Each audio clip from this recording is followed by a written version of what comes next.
Today's episode is brought to you by Instructional Design Institute. Is your goal in 2025 to go back to the basics when it comes to design?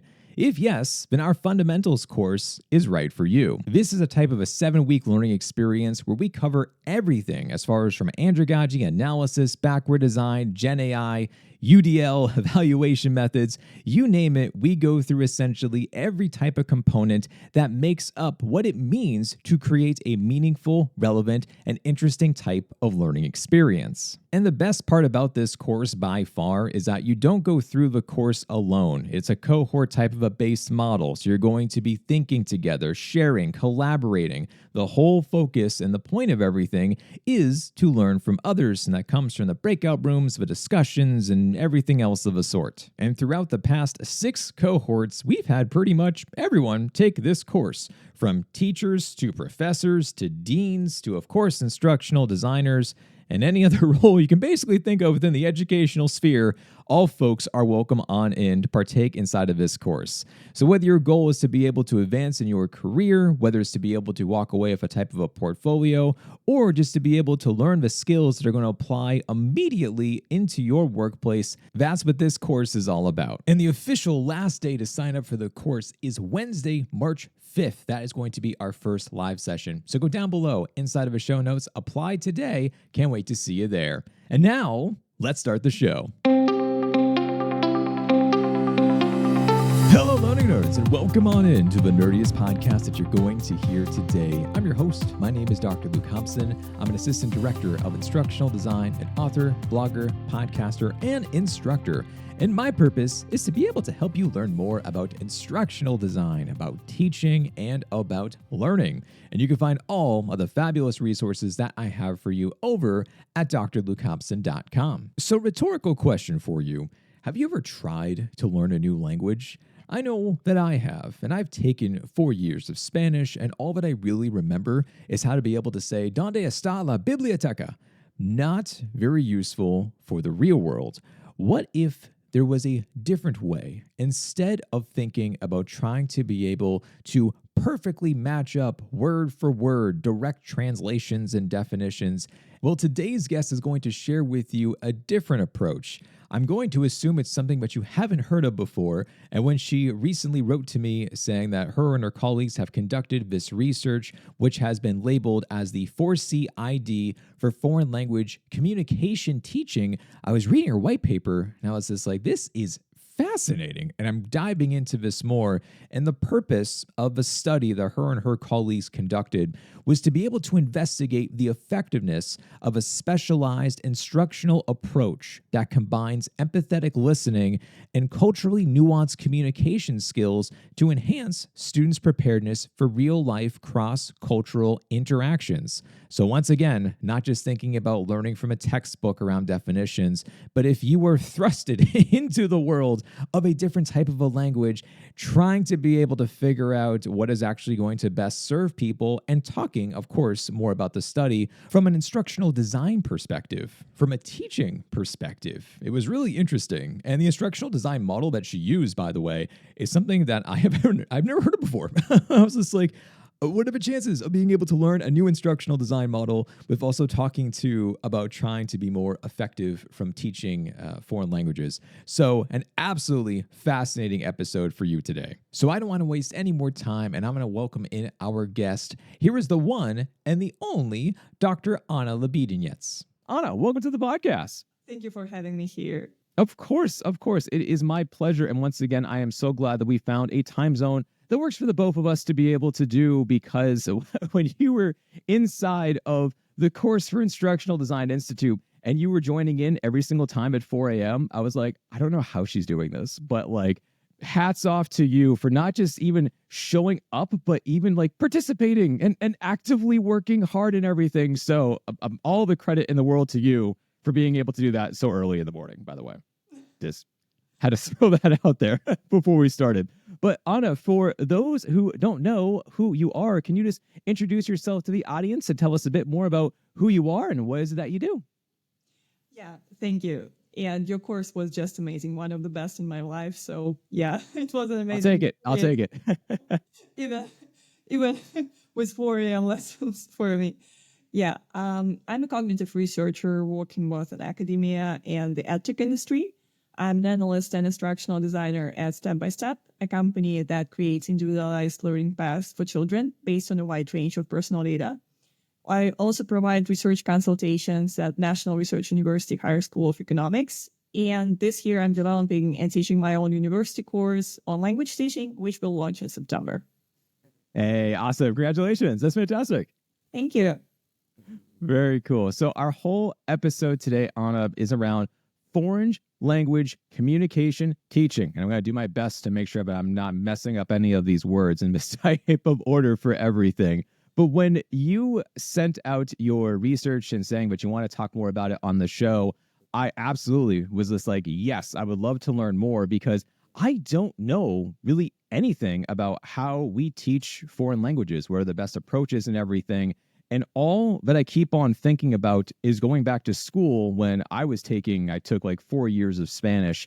And what I can tell you, but I remember from 4 years of Spanish, is that I can ask you where the library is.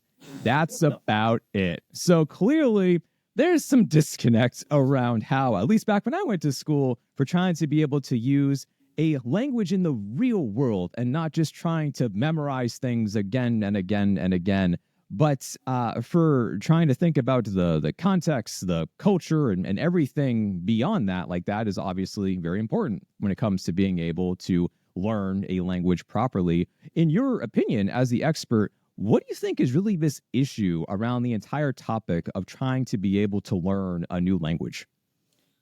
Well, from a cognitive linguistics perspective, language is not a single atomic skill, but rather a set of interconnected skills influenced by various cognitive and affective processes.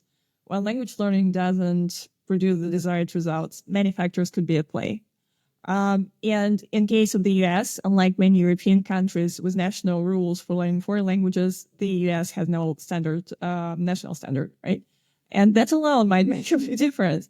However, I think the bigger problem, not just in the US, is that language education focuses too much on the linguistic aspect.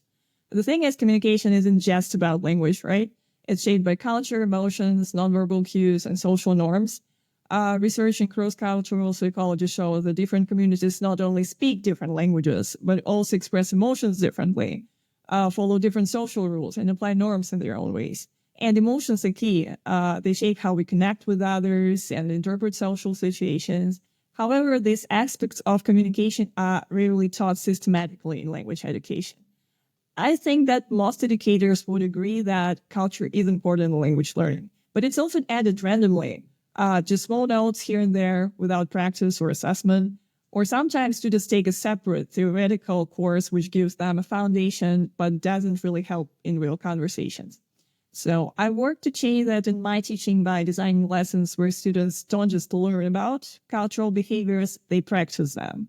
For example, I've taught them to adjust their body language and reactions for different cultural settings. By integrating this into both the curriculum and assessments, I saw a real shift in how students engaged with communication on a deeper level.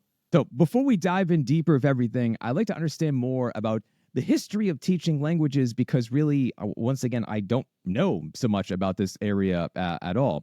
And in your paper, you cited communicative language teaching that was developed back in the 1970s. Can you tell us more about this? Yes, sure. Communicative language teaching, or it is also called the communicative approach, came about as a reaction to traditional methods that focused highly on grammar and translation. The idea was to bridge the gap between knowing the theory of language and gaining practical skills to use it in real life. This was a huge step forward in language teaching. But there's a catch. This approach still sticks pretty closely to a linguistic perspective without really bringing in insights from other fields. That's probably why sociocultural aspects of communication aren't explicitly taught. Students are just expected to pick them up naturally. Later, when I explain how we designed our experimental group, I'll go into more detail about why that can be a problem. That makes sense. Okay, so that's going back to more about how I essentially learned language in high school and trying to be able just to have that, beaten into my head and hoping that maybe something is going to stick. So now we're fast forwarding to modern day, and you and your colleagues were inspired to be able to apply the 4-component instructional design model, which is shorthanded to 4CID. And by the way, I thought I knew of every instructional design model, and then you gave me a new one. I was just like, what is that? I haven't heard of this one before. So the 4CID model, and this is for foreign language communication teaching. So for those who don't know what this model is, can you provide a bit more information about it? Yeah, sure. So the 4CID model is a framework for designing learning experiences, especially for complex skills. For example, it is used in healthcare a lot, and it was developed by Jeroen van Merenboer and colleagues in the 1990s and stands for 4 components of instructional design. The idea is that mastering a skill isn't just about learning isolated pieces of knowledge. It's about integrating different elements in a meaningful way. The model is built around 4 key components, as it is obvious from the name. Learning tasks, supportive information, just-in-time information, and part-task practice. So learning tasks are realistic whole-task activities. Supportive information is theory and guidance. Just-in-time information, quick practical tips when needed. And part-task practice is focus drills for specific skills. Gotcha. Okay. So then taking now that model, and now we're bringing this into your study and your research with your colleagues. What was your study about, and how did you start to be able to approach this? Yeah, I guess that's a long story, but... Loaded question. I know it's a long question, but please feel free to go in as much detail as you can. Yeah, I'll try to do my best. So I believe one of the hardest parts of teaching a language is helping students sound authentic. A lot of learners assume that a new language is just a different set of words with a slightly different grammar. So they try to translate their thoughts word for word. And for simple, straightforward sentences, that can work. Phrases like, the cat is black, or I'm a student, come out pretty much the same in English, Russian, and Japanese. So like Duolingo style, right? But things get tricky when a sentence carries emotional or social meaning. In those cases, the overall idea isn't just the sum of its words. It's shaped by cultural norms, unspoken rules, and subtle context cues. That's where direct translation falls apart. And that's exactly the challenge I wanted to tackle. So, for example, take the Japanese phrase, "Moshiwake gozaimasen." Well, literally it means something like, I have no words to justify myself. Well, that sounds pretty strong, I would say, but it's a common way to apologize, especially in formal situations. So, for example, if someone calls your workplace asking for a colleague who isn't there, you might say, "Moshiwake gozaimasen, Tanaka-san ga imasen," which literally means, I have no words to justify myself. Tanaka-san isn't here. But in English, you'd probably just say, I'm sorry, Tanaka isn't here right now. The tricky part is that "Moshiwake gozaimasen" carries a much stronger emotional load that I'm sorry, and it's used pretty casually in Japanese. So how should language learners handle phrases like that? Should we just memorize them all? That's not exactly practical, I believe, and there has to be a better way. So when I started working on this challenge, I decided to run a little experiment, a pilot study in the form of a special event called Kokishin, which means curiosity in Japanese. It was part of my Japanese course and brought together native Japanese speakers who were learning Russian. While speaking clubs are common in language learning, Kokishin was different because of the way it was structured. Instead of just showing up and chatting, students went through an extensive preparation phase, interacting with native speakers from the very beginning. Each session focused on a theme, say, movies. Students wrote short text on the topic, which was exchanged with native speakers. But the feedback wasn't just about fixing grammar. The native speakers also checked the sociocultural appropriateness. For example, in Japanese, direct criticism is often softened or avoided altogether to prevent embarrassment. Instead of saying you're late, a Japanese speaker might say something like, we all run late sometimes, to share the responsibility and keep things polite. What made Kokishin special was how it helped systemize this kind of cultural phrases, which learners usually pick up randomly. Instead of structuring lessons around grammar and vocabulary, we flipped the approach. We started with real social situations that were relevant to students, and that introduced the language they actually need in those situations. This fits with the communicative approach, but I took it a step further by incorporating both verbal and nonverbal behavior, things like body language, social norms, and cultural nuances, into the curriculum and even the assessment. It turned out to be a really effective way to make communication feel more concrete and natural rather than abstract and rule-based. So after that, I decided to test it in a more controlled setting. I'm incredibly grateful to my colleagues who made this study possible. Haruko Kagato played a huge role. She carefully reviewed all the materials. And believe me, that was a lot of work. And she helped me to refine every detail to make sure the Japanese communication was as natural as possible. A big thank you also goes to Alexandra Mazalova and Evgeny Shuksev, who helped with cognitive testing and data analysis, and to Alina Samokhina for her expertise in statistics. So for the study, we used a classical effect size experiment model, meaning that both the experimental and control groups followed quite the same general lesson structure, but there was a key difference. The experimental group received structured sociocultural training alongside their language lessons, while the control group took a more traditional approach, learning about Japanese culture in a theoretical way, covering topics like Buddhism and Shinto. Both groups had interaction with native speakers, which is really important.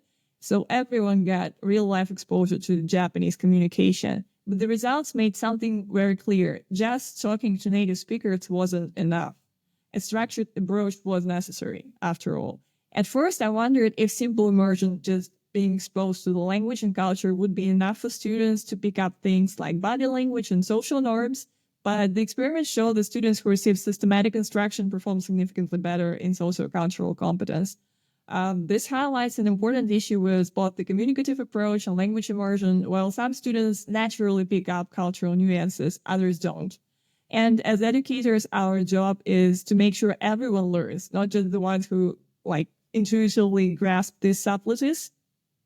One of the most exciting findings was that this approach helped close the gap between high and low achievers. That was a key focus of my study, and seeing it in action was really cool.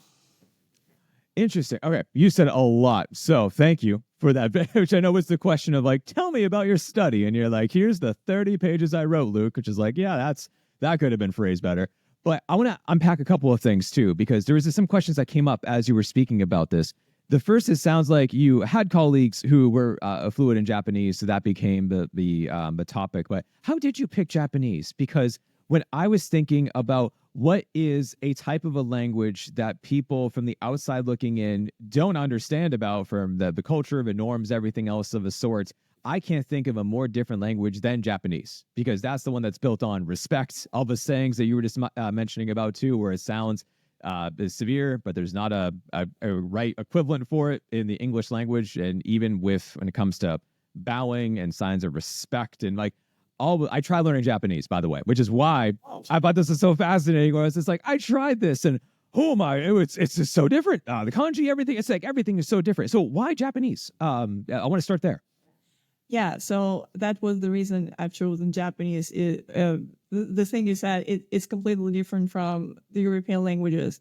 And I decided that it is the best way to show that the instruction is needed when it comes to such a different culture. Because, for example, I'm Russian, and I know there are some differences, for example, with the way we express our emotions in Russia and in America. But I know a lot of people who live in America, and, well, yes, they probably sometimes fail to understand some subtleties, but more or less it works. But with Japanese, it wouldn't work at all. I mean, it will be very, very hard just to, start a short conversation and be quite effective in that if you don't understand the cultural nuances. So that's right. It was just the best way to show it. No, that makes plenty of sense, because I've seen a number of videos online of Americans going to visit Japan and just basically botching and just messing up everything because they don't know. They just have no idea. And this type of, whether it's going to be, and I know it's very stereotypical of the loud American who goes and seems extremely rude because they have no idea what they're doing. And it's yeah, that's not how this works here. You can't just do that. It's just such a different society and a different way of interacting that we don't do over here in the States. So I'm sure that has to be very different to be able to learn about. And when you were mentioning too, with everything for educating these folks, the other thing that I believe this is all done in person, right? This wasn't Zoom, this wasn't online. Was it in person, or was it more? That was Zoom, and It was Zoom. yes, when we were talking to native speakers, some of them they just live in Japan. Oh, of course, of course. So then, from that perspective, how did you capture everything via Zoom? Because I'm sure trying to be able, as you mentioned, capturing body language and signs of that nature. Was there something that folks are trying to be able to really look for in this type of a screen, as opposed to just naturally observing? Like, how did that go? 100%, yeah. Well, when you talk just via Zoom with a native speaker of Japanese, you will soon understand that, first of all, for example, in Russia, we can, I don't know, do something like that or like that, and that wouldn't be rude. But in Japan, they sit straight. And this is a very important sign of politeness. The other thing is they focus on you. I mean, they try to control where they, I don't know how to express it actually. I mean, they try to control the way that they are very attentive to you. So they try to show that they are involved, I would say. Yeah, and that's very important too. And they smile a lot. I think that probably more than Americans do. So yeah, these things are pretty obvious if you compare it. And it is even obvious when you just chat online. Sure. It makes sense. I was just trying to think about that. I was just like, wow, that has to be challenging to try to be able to do. And once again, when I was taking, and nowhere near the scope of things, but when I was trying to be able to learn Japanese, it was during the middle of lockdown, and I had to learn about it via Zoom. And I hired a tutor that I found online, and that's what we did. And it was different. It was really interesting. And I knew that there were actually groups in Boston who did meet up and actually did. I'm not at that time. Everything was locked down. But I was like, I kind of wonder if I were to do it all over again, if I actually went to a more traditional classroom environment, would that change how I approach things besides just the basics, So I was wondering about that. Did you encounter any other challenges along the way with your study? Because I know it was, you mentioned quite a few things before we just talked about some of those different types of questions. Were there any challenges that kind of came up along the way? Yeah, I think one of the biggest challenge was figuring out how to create practical exercises for sociocultural aspects, especially since most of the disciplines I drew from don't have standard applications. I mean, for example, like sociology or ethnography, there are no like particular exercises how to, I don't know, try to behave differently. More in accordance with social rules of a different community. So there wasn't really a single framework that combined all aspects, so I had to piece it together myself. And one approach that proved particularly useful was empathic listening, something I could apply directly in practice. I also integrated elements from disciplines like cross-cultural psychology to address aspects such as body language and behavior descriptions. So going from that's actually really interesting to think about that from that type of perspective. Well, then let's take the flip side of that. What were the improvements? What did you actually see from the experimental group to the control group? Yeah, so the experimental group outperformed the control group in their ability to sustain a dialogue, even when faced with challenges such as encountering an unknown word or a misunderstanding, which is very important when we talk about elementary students, because there are many situations like that that's happening all of the time. And the methodology used to measure this is explained in detail in my article. I'm not going to dive into that. Another notable finding is that the results within the experimental group were more consistent, whereas the control group exhibited a wider gap between high and low achievers. So you also, because I did read your research, and you mentioned about one thing too that I wanted to ask more about, was that the difference as far as with the results from the oral exam results versus the written exam results. And I know that there was a difference as far as to tell us more about that, because that was really interesting. Actually, there was no statistically significant difference for the written test. And I think that happened because of the nature of the written exam I've chosen. I specifically chose the most common test formats: reading, writing, listening, and grammar, to highlight the difference between traditional written test results and the ability to actually use a language in communication. My goal was to see if these skills are truly separate and to show that just because someone does well on a written test doesn't necessarily mean they can speak the language effectively. So I don't think this result is about the written modality itself. Rather, if the written exam had been something like a reflective piece on a topic with deep emotional significance, I believe the 480 model could have had an impact there too. So going from that, based on your findings, do you believe that the 4C ID model should become a standard in foreign language education for going forwards? Well, I don't think that 480 model itself should become a standard. I would rather say that it's a great fit for language teaching, and I don't believe we've fully explored all the potentials of it.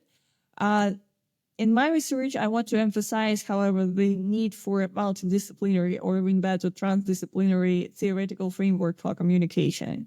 The key is not to rely on just one model, but to use approaches that can integrate insights from multiple fields.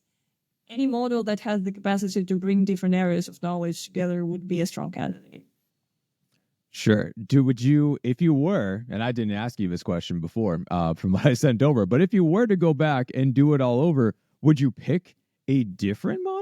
Or in your opinion, you're like, no, it's more about the main heart of what we're talking about, and it could apply hypothetically into others?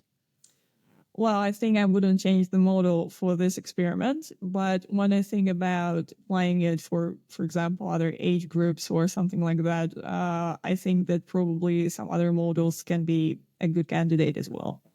Yeah, it's interesting because I'm trying to think too about where else from what you were doing, where else could this extend beyond just learning languages from this capacity? Like, could this extend into healthcare or for business or for like, is there other areas where this actually could go into? Yeah. I believe that the aspects of my approach that integrate conventional language learning with sociocultural aspects, such as body language and communicative strategies, can be applied to other areas of language teaching as well.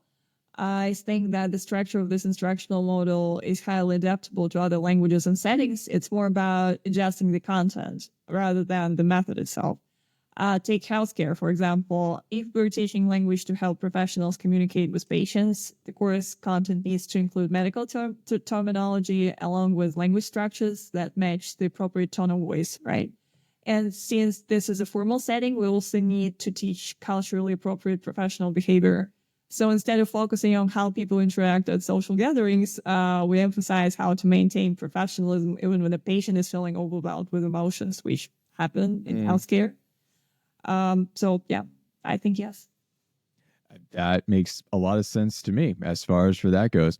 What are with thinking about for going forwards, what are the next steps in your research with foreign language and education? What are you going to be planning on doing next?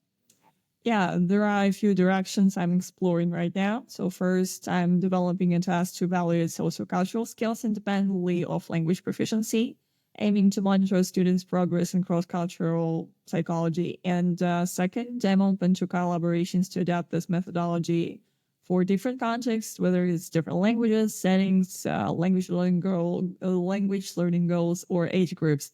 And third, I want to explore how we can make this kind of education more flexible for neurodivergent learners. I'm really interested in the neurodiversity and education, and that's something I'd love to dive deeper into, like in the coming years. No, that's awesome. That's awesome to hear. I didn't even think about that from that perspective. That makes a ton of sense. And I'm so glad that you mentioned about that from that neurodiversity perspective. Anna, it has been an absolute pleasure to learn more about you, your research, and where this is going in the future. And I really, really hope that like the next time we talk several years from now, trying to be able to learn a new language has a whole different type of a more effective approach compared to what I went through in high school and trying to keep on making this better and better. Where can people go to learn more about you and your research? Where can they connect with you?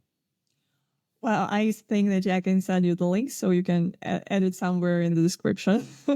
I was going to say, they can find you on LinkedIn. I know that at least. And of course, I will put it in the show notes for them to be able to read your research as well. Thank Awesome. you so much. Well, Anna, thank you so much for coming on the podcast once again. Really appreciate it. I really appreciate this opportunity. Thank you, Dr. Luke. And it was nice to see you again. Yes, to actually not see you also at 4 a.m. was a pleasure as well. Yeah, that was amazing. Well, Anna, once again, thank you so much for coming on the show. After today's episode, I feel inspired to try and learn Japanese again. I don't have the time by any means. If I'm being very honest, I definitely don't have the time to learn a new language, but it's something that I've always been thinking about, and having conversations with people who are just so intelligent and amazing at being able to speak multiple languages like with Anna. It's something that I keep on saying. It's something that I have to do. It is definitely on the bucket list. And folks, go down below inside of his show notes if you want to be able to check out more about Dr. Anna's research and to be able to read about her white paper. And of course, feel free to send her over an invitation on LinkedIn. And once again, folks, as a reminder, as Anna was mentioning about, she has taken the Instructional Design Fundamentals course before, and today, March 5th is when I'm recording this introduction, is the very last day to sign up for the course, because our first webinar kicks off tonight, actually at 8 p.m. Eastern Time. So if this is something you want to be able to do, feel free to submit your application and make sure that you get it in today. And that will be the end for signing up for this cohort. And that, my friends, that is all I have for you today. Stay nerdy out there, and I'll talk to you next time.